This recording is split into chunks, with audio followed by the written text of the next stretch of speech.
სანაია სტუდია დღის 4-ზე.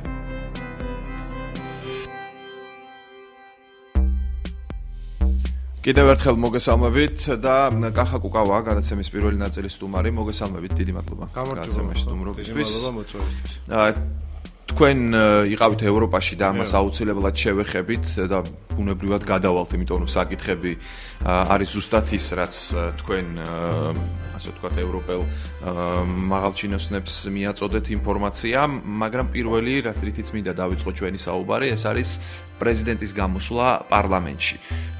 იყო საინტერესო აქცენტები მის გამოსვლაში და ასევე არანაკლებ მნიშვნელოვანია თვითონ ფორმა, რომ მთავრობა თითქმის სრული შემადგენლობით იყო იქ მისული. აი მთელი ეს სიტუაცია რას გაფიქრებინებთ, რა ურთიერთობა, რა ახალი ურთიერთობა ყალიბდება აღმასრულებელ ხელისუფლების პრემიერ-მინისტრის სახით და მეორე მხრივ პრეზიდენტს შორის. პრეზიდენტის გამოსვლაში აქცენტები ნამდვილად სწორად იყო დასმული, თუმცა სამწუხაროდ საქართველოში პრეზიდენტის საპარლამენტო მიმართვა უთანაბრდება უბრალოდ მის ჩვეულებრივ ტელეინტერვიუს, იმიტომ რომ თქვენ იცით არ იმართება პარლამენტში დებატები ამ მიმართვის შემდგომ. მაშინ როდესაც ეს ინსტიტუტი ხა ყველა იცის, მის ჩახედული არის კონსტიტუციურ პრაქტიკაში დასავლეთის ქვეყნებში, State of the Union და მერე ეს გადაიღეს ევროპულმა ქვეყნებმაც, ეს ნიშნავს, რომ წელიწადში ერთხელ უნდა იმსჯელოს საკანონმდებლო ორგანომ არა კონკრეტულ საკანონმდებლო ინიციატივებზე, არამედ ზოგადად ქვეყანაში რა ვითარება, საით მივდივართ, საით რა შედეგები გვაქვს. აი როგორც ჩვენ გვიყვარს ხოლმე სოციალურ ქსელში დაწერა, აი რა გვაქვს, წინსვლა რაში გვაქვს და ასე უნდა იმსჯელონ და ის რომ დებატები არ იმართება, ეს მეტყველებს იმაზე, რომ პარლამენტს ეს არ აინტერესებს, ეს მისთვის აქტუალური არ არის და უბრალოდ ასე ვთქვათ თავიდან მოიშორეს ეს კონსტიტუციური ვალდებულება, ვინაიდან ამას კონსტიტუცია ითვალისწინებს.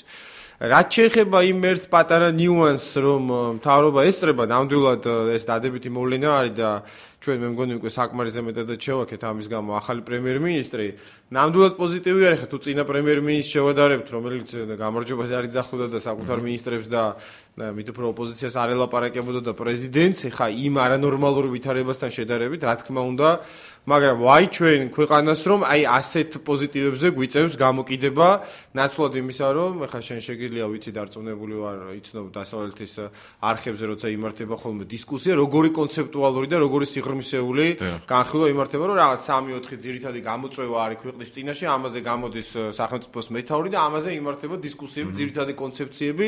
საქართველოსთვის უნდა ყოფილიყო დაუშვათ ეს რას შვებით აფხაზებთან მიმართებაში, რას უშვებით ლარს, რას უშვებით სამართლიანობის აღდგენას და საზოგადოებაში ხით ჩატეხილობას და ნაცვლად ამისა მთავარი პოზიტივი გვაქვს, რომ ახალი პრემიერ-მინისტრი წინასგან განსხვავებით დედას არ იგინება და პარლამენტის ხდომას დაესწრა.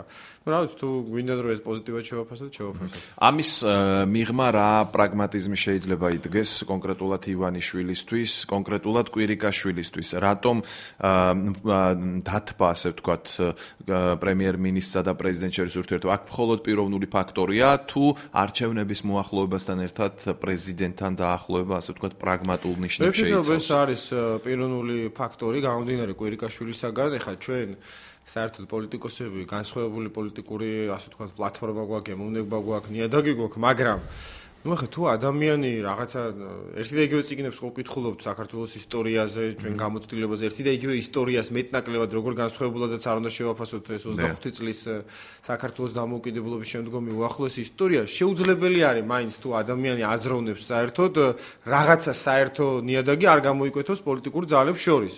გიორგი კვირიკაშვილი მიუხედავად იმისა, რომ არის განსხვავებული ჩვენგან ძალიან ჩვენი პარტიისაგან პოლიტიკური კურსის წარმომადგენელი, ნორმალური ადამიანი არის, რომელიც ადეკვატურად აღიქვამს მოვლენებს და რა თქმა უნდა, მან გააცნობიერა ის, რომ სამარცხვინო არის 21 საუკუნეში ქვეყნისთვის, რომელსაც დემოკრატიაზე აქვს პრეტენზია, რომ პრეზიდენტი და პრემიერ-მინისტრი იყვნენ დაპირისპირების რეჟიმში. მე არ ვიტყვი, რომ ეხა ესეთი რამ სოფლიოს არ უნახავს და პირველად საქართველოში მოხდა, იყო რამდენიმე წლის წინ მაგალითად პოლონეთში ანალოგიური დამოკიდებულება პრეზიდენტსა და პრემიერ-მინისტრის შორის, მაგრამ ამაში საამაყო არაფერი არ იყო. პოლონეთი გახდა მთელი ევროპის დასაცინი ამის გამო და ეს იყო გამონაკლისი.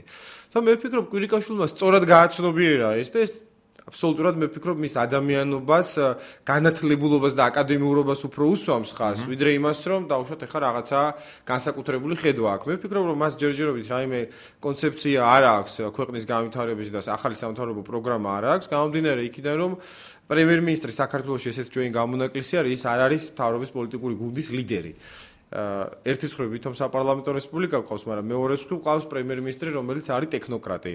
აქედან გამომდინარე, მისი უფლებამოსილებები ძალიან შეზღუდული არის და შეძლებს თუ არა ის სამომავლოდ თავისი ძალიან კარგი დეკლარაციების რეალიზაციას, ეს ძალიან დიდი კითხვის ნიშნის ქვეშ დგას. აი, რაც შეეხება თქვენს და არა მარტო თქვენს არასაპარლამენტო, მათ საპარლამენტოსაც, მოკლედ პოლიტიკური სპექტრის რაღაც ნაწილი იყო ევროპაში, იქ ინფორმაცია მიაწოდეთ სასამართლოს შესახებ საარჩევნო გარემოზე, მედიაზე. შეგიძლიათ გითხრათ შტაბ-შტილება თქვენ რაც დაგრჩათ ევროპელებისგან, რომლებიც საქართველოს საკითხებზე მუშაობენ. აი, რა იქნება, ასე ვთქვათ, მათი მთავარი გზავნილები წინა საარჩევნო პერიოდში, რაც უფრო მიუახლოვდებით არჩევნებს, ბუნებრივია გზავნილები იქნება ევროპიდან.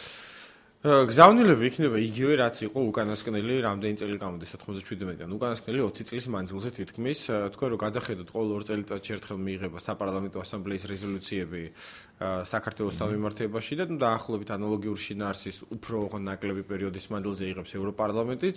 აქცენტები იქ არ იცვლება. და როდესაც ჩვენ მქონდა შეხვედრები, ესეც ვთქვით, რომ საარჩევნო კოდექსი საქართველოს წევლაა ახლა. არ შეიძლება 20 წელი შეიძლება მუშაობდე ქვეყანა რაღაცა აეროკოსმოსური თავდაცვის პროგრამის შექმნაზე. არ შეიძლება 20 წელი მუშაობდეს საარჩევნო კოდექსის შექმნაზე და მუდმივად მთავრობა ამბობდეს, რომ აი ეხლა ეს ეტაპობრივად რაღაცას მივახციეთ და მე 4 წლის შემდგომ რაღაცა. ეს არ არის ასეთი ტიპის საკითხი. ეს არის საკითხი, რომელსაც სჭირდება ერთი ხელისმოწერა ქაღალდზე და ეგრევე ეს საკითხი უნდა დაიხუროს. ევროპელების გზავნილებს რაც შეეხება, არანაირი გზავნილები, ასე ვთქვათ, მკაცრი და მწვავე არ იქნება. ევროპელებს აქვთ ისედაც თვითონ ევროპარლამენტში განსაკუთრებით მიმდინარეობს შიდა დისკუსია საერთოდ გაფართოების საკითხებთან დაკავშირებით და ევროპაში იზრდება იმ პოლიტიკური ძალების პოპულარობა და ძალიან სწრაფი ტემპით, როგორც ულტრამემარცხენეების, ისე ულტრამემარჯვენეების, რომელიც ამბობენ, რომ საქართველო და მოლდოვა კი არა, ჩვენი თავი გაგჭირვებია. და ყველანაირი სოციოლოგიური გამოკითხვის მიხედვით ეხლა ჩანს, რომ უკრაინის საკითხი ნიდერლანდების რეფერენდუმზე ჩავარდება. ყოველ შემთხვევაში ასე ამბობენ სოციოლოგები. ამ ფონზე არა, ასე ვთქვათ, პოზიტიური, არა აქტუალური არის და კარგავს და ეს როგორც ჩანს ახლა მე არ ვიცი 10 წლის შემდგომ რა იქნება, მაგრამ უახლოესი 2-3 წელი იქნება ეს ტენდენცია, რომ საქართველო, უკრაინა და მოლდოვა, განსაკუთრებით საქართველო და მოლდოვა, მისი აქტუალურობა ევროპაში დაიკლებს. და ასეთ დროს საქართველოს მხრიდან ასეთი გზავნილების გაგზავნა, რომ აქ პრინციპში ვერც საარჩევნო რეფორმას ვატარებთ, ვერც სასამართლო რეფორმას ვატარებთ და არაფერი ძირეული ძრები არ ხდება, ეს არის ძალიან კარგი არგუმენტი იმ ხალხისთვის, ვინც ევროპაში ამბობს, რომ ჩვენ თავს მიხედოთ და საქართველოს თავის თავს.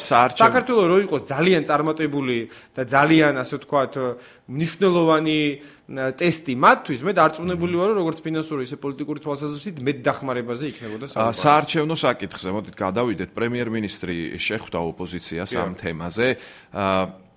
ეს შეხვედრა ჩვენ გვინახავ შეხვედრების საარჩევნო საკითხებთან დაკავშირებით, მაგრამ როგორც თქვენ თქვით უკვე არაწყევლა საქართველოსთვის ეს საარჩევნო კოდექსი.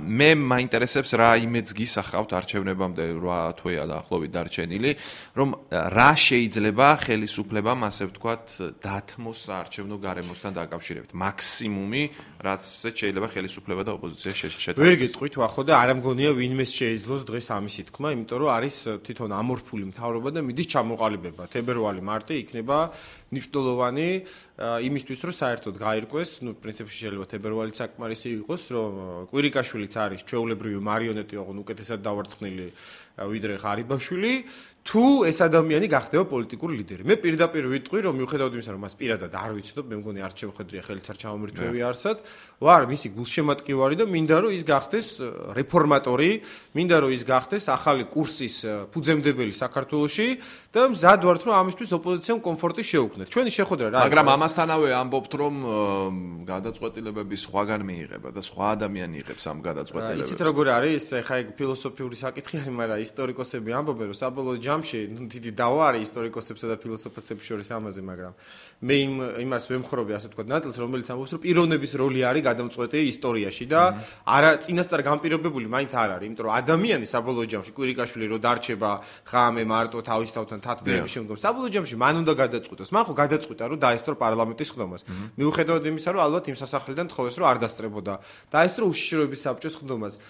ეს რა თქმა უნდა უფრო წვრილმანი საკითხები არის და თუ უფრო მსხვილმან საკითხებთან დაკავშირებით ის იტყვის, რომ მე ვარ პრემიერ-მინისტრი და მე ვიღებ გადაწყვეტილებებს. ნუ ყურებს ხო ვერ დააჭრიან, არა? შეიძლება გათათხონ, შეიძლება განაწყენდეს ის ერთი ადამიანი, ვისაც ყველა ხვდებით და უკმაყოფილო დარჩეს, მაგრამ მე ვფიქრობ გიორგი კვირიკაშვილს ნამდვილად აქვს საკმარისი განათლება ესმის, რომ ფსონზე ბევრად უფრო მეტი რაღაცეები დევს, ვიდრე განაწყენდება თუ არა ბიძინა ივანიშვილი. ფსონი დევს იმაზე, რომ შეიძლება ჩვენ გიორგი კვირიკაშვილისაგან მივიღოთ, რა ვიცი, ისეთივე ტიპის რეფორმატორი, როგორც იყო ლანძბერგისი ან ვალენსა ან ჰაველი. აი საქართველოს სახელმწიფო არის ჭაობში აგდია 25 წელია, არ შემდგარი სახელმწიფო ვართ, როგორც უწოდებენ fail state. შევძლებს თუ არა, აქედან ჩვენ აი რაღაცა არ ვიტყვი ხა ფინეთს და ავსტრია ჯერ ძალიან ადრე არის, ჩვენც აი შევძლებს თუ არა ლიტვა გავაკეთოთ საქართველოს. ჩვენ ახლა ერთ საინტერესო რამ თქვით, რომ აი ჩვენ ოპოზიცია დავეხმარებით მას, ანუ ეს მადლობა ოპოზიცია გამოდის მისი მოკავშირე ივანიშვილის წინააღმდეგ.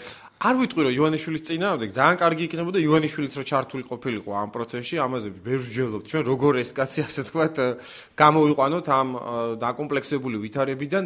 მის წინააღმდეგ არავინ არ იბრძვის და ამოცანა არ არის ასე თქვათ რომ ბიძინა ივანიშვილი იყოს ცუდად. უბრალოდ ამ ადამიანმაც აი განათლების პრობლემა არის ხშირად ძალიან ბევრი. რატო ესმის კვირიკაშვილის და მარგველაშვილის რაღაცა და რატო არ ესმის ღარიბაშვილის და ივანიშვილის. ნუ ალბათ ცოტა 1-2 მეტი წიგნით რო გქონდეთ წაკითხული, ეცოდინებათ რომ 21 საუკუნეში ანაქრონიზმი არის. შენ გინდოდეს შენი ქვეყნისთვის კარგი, აი შეიძლება გულით გიყვარდეს და არ გესმოდეს რომ არაფორმალური მართლობა ეს არის კიბოს მეტასტაზი. აი შეუძლებელი არის ხა თუ არ გესმის საერთოდ სახელმწიფო თუ არიცი ევროპა როგორაა მოწყობილი, ამერიკა როგორ არის, იაპონია როგორ არის, ხო სხვადასხვა მოდელები არის. მაგრამ არ არსებობს ეგეთი მოდელი არაფორმალური მართლობის იყო ლიბიაში, არის გარკვეულწილად ირანში, მაგრამ შეუძლებელი არის შენ თუ ქვეყანა გიყვარს და აი რაღაცა კარგი გინდა შენი ქვეყნისთვის, ხო? აი მე დაახლოებით წარმოვიდგენია რომ ლიტვა უნდა იყოს საქართველოში. რა უნდა გააკეთოს ივანიშვილი? ახლა ჩვენ ხომ აი პიროვნულ ფაქტორს გავუსვით ხაზი და რა თქმა უნდა ადამიანები რომელიც პოლიტიკაში იყვნენ ან არიან, აქვთ ეს ინსტინქტი რომ ძალაუფლება კონდეთ, ხო და ფულსაც ბუნებრივია ძალაუფლების სურვილები უჩნდება მე. აი რა უნდა გააკეთოს? ფაქტია რომ ეს ადამიანი ცხოვრობს საქართველოში, აქვს ძალიან ბევრი ფული, იყო ყოფილი პრემიერ-მინისტრი და აქვს გავლენა. როგორი გავლენა ამას კიდე შეგვიძლია ვიკამათოთ ევროპაზე. აქვს, აი ეს მოცემულობა გვაქვს. აი ეს მოცემულობა როგორ უნდა შეიცვალოს. აი თვითონ თქვას რომ მე ამ ყველაფრიდან მივდივარ. ორი გამოსავალია, კი, ეგ რომის იმპერიიდან და სულადან მოყოლებული არის ორი გამოსავალი. ან თვითონ უნდა თქვას, ან ასეთ შემთხვევაში ამ ქვეყანაში მოხდება კიდე ერთი ისეთი რევოლუციური ცვლილება, როგორც იყო 2012 წელს რევოლუციაში არ გულისხმობ მაინც და მაინც ახლა ბარიკადებს და იმე შტურმებს, ანუ გულისხმობ, როცა მთელი საზოგადოება ერთიანდება ნეგატიური იდეის ირგვლივ, რომ ძირს თავრობა. ეს ნეგატივი არის, ეს ქვეყნის უბედურება არის. სხვა გამოსავალი აქ არ არის. თუ ხელისუფლება თვითონ არ შექმნის, აი ლიტვაზე ვლაპარაკობთ, თორემ მარტო ლიტვაში კი არ ხდება ასე.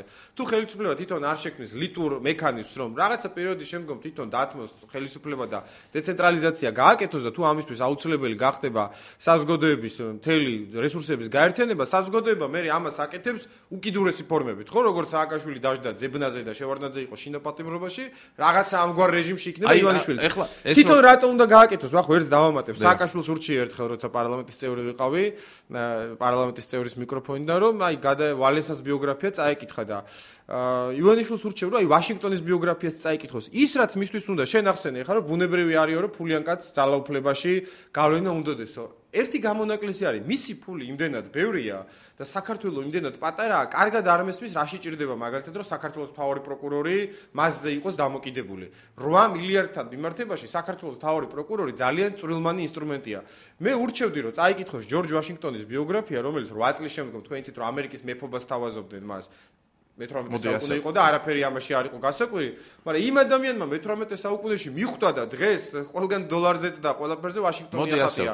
ივანიშვილსაც მე ურჩევდი, რომ მისი შთამომავლობისთვის საქართველოს ისტორიაში აი თავისი 8 მილიარდის კაპიტალიზაციისთვის შოთაძე რო დანიშნოს და მურუსიძე ეგ კი არ არის. უფრო მაგარი კაპიტალიზაცია არის, რომ 100 ლარიანზეც მაგას დავახატავს და 50 ლარიანზეც, თუ კი ახალი ქართული საქართველოს აი სად არის იმის გარანტია? მოდი ასე ვთქვათ, სად არის იმის გარანტია?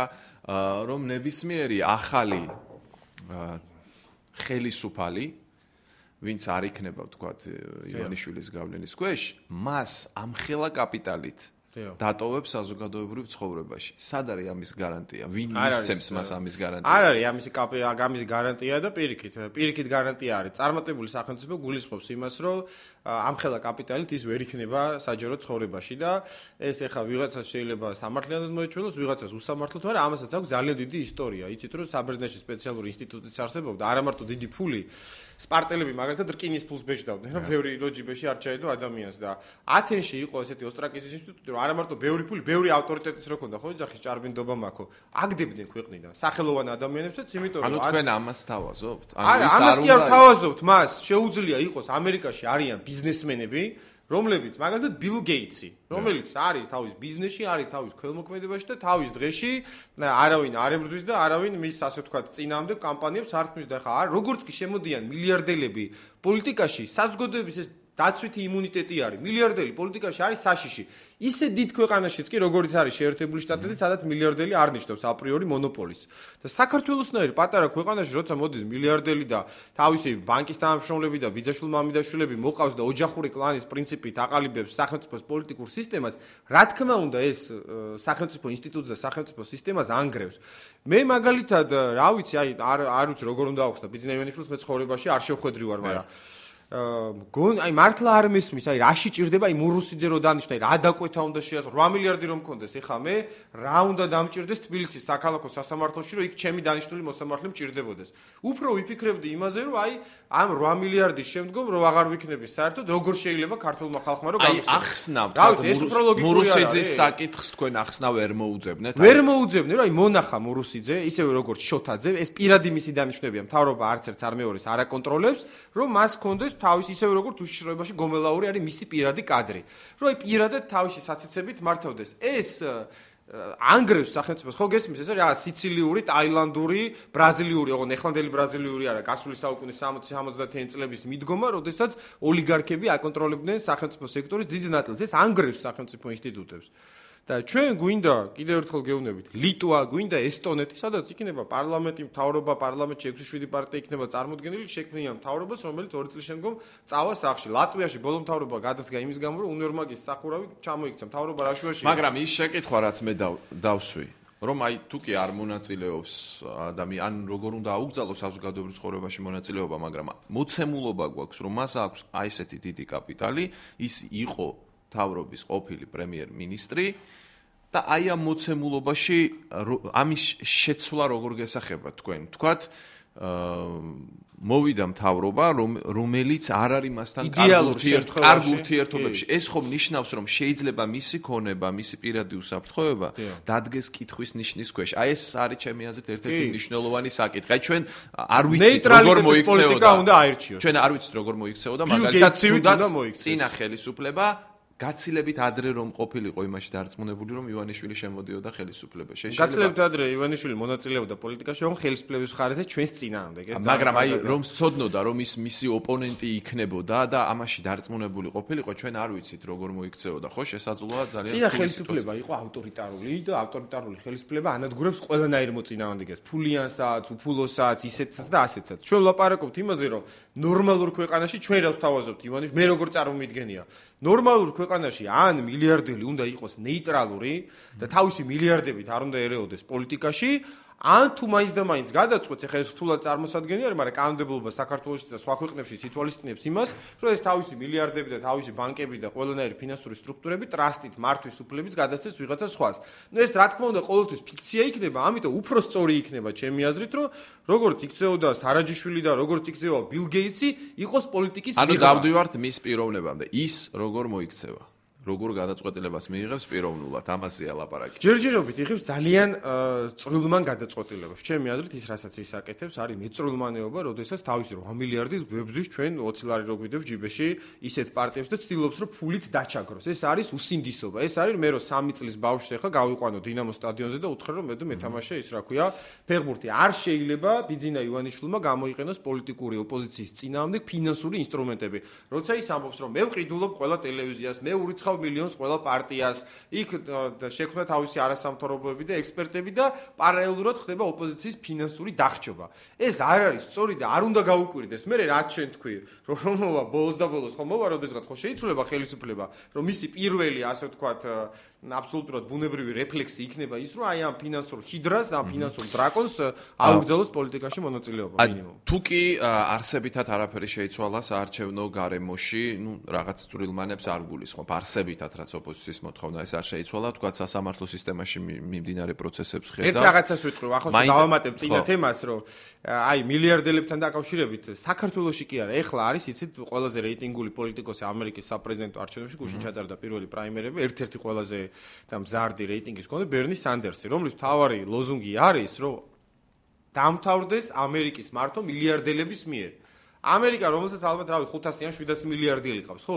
იქაც კი პრობლემა არის და იქაც საუბრობენ, რომ აი Wall Street-ის კორპორატოკრატია მოყვა შეჭამა შეერთებული შტატები.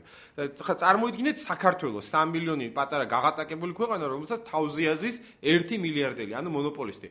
ხომ ჩვენ არ უნდა ახლა ხომ გასაგებია რომ ეს ტენდენცია არის სოფლიოში რომ თუ გინდა დემოკრატია, მაშინ მილიარდელებმა უნდა აკეთონ ბიზნესი და არა პოლიტიკა. კი ბატონო, აი მე მაინტერესებს საარჩევნო გარემო ვახსენეთ, სასამართლო ვახსენეთ.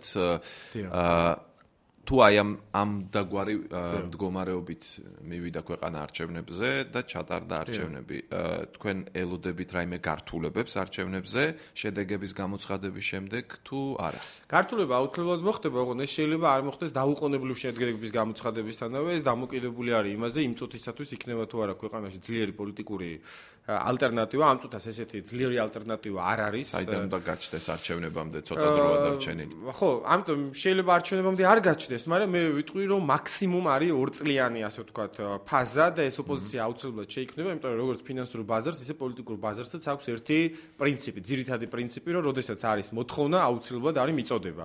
დღეს მოთხოვნა ასე ძლიერ ალტერნატივაზე არის, საზოგადოება გაგიგიათ ალბათ ხშირად არცკოცები მომწონს, არცნაცები მომწონს და ეძებს ასე ძლიერ ალტერნატივას. ეს ალტერნატივა გაჩნდება, შეიძლება მოქმედი სპექტრიდან, შეიძლება საერთოდ უცნობი, შეიძლება რაღაცა მიქსი იყოს. ეს უკვე ასე ვთქვათ დაუტოვოთ ყვითელ პრესას. 2016 წლის არჩევნებისთვის ხელისუფლების ცვლილებას თქვენ არ ელოდებით, როგორც მივხვდი. მე ვისურვებდი, მაგრამ ჯერჯერობით სამწუხაროდ ოპოზიციაში ასეთი კონსოლიდაციის ნიშნებს მე ვერ ვხედავ. არადა ძალიან ადვილი არის. თავის დროზე თქვა კარგად ცნობილმა ვლადიმერ ხილიაძე 1917 წლის ოქტომბერში რომ ძალაუფლება აგდია ნევის პროსპექტზე და ახლობით იგივე ვითარება არის. დღეს საქართველოში უბრალოდ არ არის პოლიტიკური ძალა, ან ისეთი კონსოლიდაცია, რომელიც ამას ყველაფერს ჩვენი პარტია თავისუფალი საქართველო, ამიტომ ძალიან ბევრს მიმართავ, ძალიან ბევრთან მუშაობთ, რომ რაღაც პოლიტიკური ამბიციები უკანა პლანზე გადავდოთ და ეს დაკვეთა საზოგადოების შევასრულოთ, მაგრამ ვიცი ახლა ეს შენ საქართველოში რა რთული არის ამ ყველაფერს. ხო, აი პოლიტიკური ალტერნატივა, ერთია რომ გაჩნდეს რაღაც ახალი ძალა, მეორეა რომ თქვათ ოპოზიცია მოახერხოს გაერთიანება. აი იმდენად ჭრელია ოპოზიციური სპექტრი, იდეაც კი ძალიან რთულია მოიფიქრო რის გარშემო შეიძლება სინამდვილეში მთავარი პრობლემა ოპოზიციის, მთავარი პრობლემა არის მაინც რა გადავარქვა მას პარტიკულარიზმი თუ კარიერიზმი. აი არ ვიცი ახლა შენ იცნობ ბევრ პოლიტიკოსს და შეიძლება ნაწილობრივ რაღაც შიდა სამზარეულოში ჩარეული ხარ. ესე იგი დაждდებიან კარგი და პრესტიჟული პარტიის საბჭოები ყოველ შაბათ-კვირას და მსჯელობენ 6 კაცი როგორ გადაიყვანონ პარლამენტის ბარიერში, რომ იქ შექმნან ფრაქცია, მერე მოახდენ პოპულარიზაცია, მერე იქნება ადგილობრივი არჩევნები.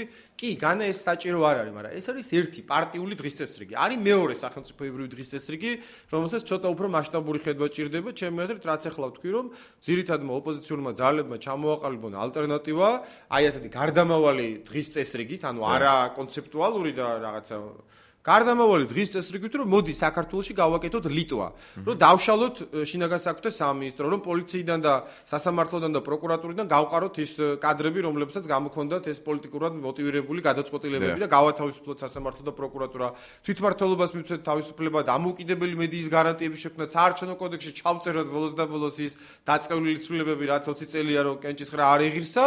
აი ეს არის, ეს ყველა ქვეყანამ გაიარა, ამას ეწოდება ეროვნული თანხმობის მთავრობა, რომელიც იგულისხმება, რომ არ არის, როგორც შენ თქვი, იდეოლოგიური ნიშნით ერთმანეთთან დაკავშირებული, მაგრამ ქვეყნის პოლიტიკური მოწყობა არც ხორციელდება იდეოლოგიური ნიშნით. მას ყველა ქვეყანაში კონსენსუსის საფუძველზე ახორციელება სხვადასხვა ჩვენი საუბარი დასასრულს მიუახლოვდა უკვე და ანუ ეს პარტიებს თავისი ინტერესები რომ აქვს, რაც თქვენ თქვით, რომ აი შეიძლება ვიღაცის მაქსიმუმი იყოს, რომ ფრაქცია შექმნას პარლამენტში ამ შემდეგ, ამის ფურცელზე ძალიან კარგად დაწერა შეიძლება, რომ მექნება უმრავლესობა, არა საკონსტიტუციო, არამედ მექნება უმრავლესობა, დანარჩენ ადგილს მივცემ იმ პარტიას, ვინც შეიძლება გამოიყვანოს ჩემ წინააღმდეგ ქუჩაში ხალხი და თუ კი დააკმაყოფილებს მას, თქვათ, ფრაქცია და შემდეგ ეს ძალიან ჩვეულებრივად დაალაგდება. ანუ მივიღებთ პარლამენტს, სადაც უმრავლესობა შეიძლება კონდეს ქართულ ოცნებას და დანარჩენი ადგილები სხვა პარტიებს, რომლებიც ვერ გადაწონიან, ასე ვთქვათ, უმრავლესობას. კი, რა თქმა უნდა და ეს გამოიწვევს იმას, თუ მე დამიჯერებენ ხა მე ჩემ ჭკუაზე არ დადიან სხვა ოპოზიციური პარტიები, მაგრამ ეს გამოიწვევს იმას, რომ არა მარტო ოცნების devalvatsiya მოხდება, ოცნების და ნაციონალური მოძრაობის devalvatsiya როგორც მოხდა პარალელურ რეჟიმში, ასევე მოხდება არასაპარლამენტო ოპოზიციის devalvatsiya-ს და 2017-ში ვინც მოვა, ის უკვე აღარ მოვა არასაპარლამენტო ოპოზიციიდან. დღეს ხო არის რომ არც კოცები და არც ნაცები. ის მიამატებს ამას არასაპარლამენტო ოპოზიციასაც, იმიტომ რომ ეს ჩვეულებრივი აი ბიზნესის პრინციპი მოქმედებს პოლიტიკაშიც, რომ აი ბატონო, შენ შანსი. ამორჩეველი გეუბნება, რომ 2016 წელს ამორჩევლის დაკვეთა არის არასაპარლამენტო ოპოზიციის მიმართ. გაერთიანდით მეტნაკლებად ფართო და სოლიდური კოალიცია შექმნით რაღაცა კაფიო პროგრამით და ამორჩეველი მზად არის მხარი დაგიჭიროთ. არ შეგიძლიათ, მაშინ დავიწყებთ ხვის ძებნას. გასაგებია. დიდი მადლობა გადაცემაში სტუმრობისთვის. კახა კუკავა იყო ჩვენი სტუმარი.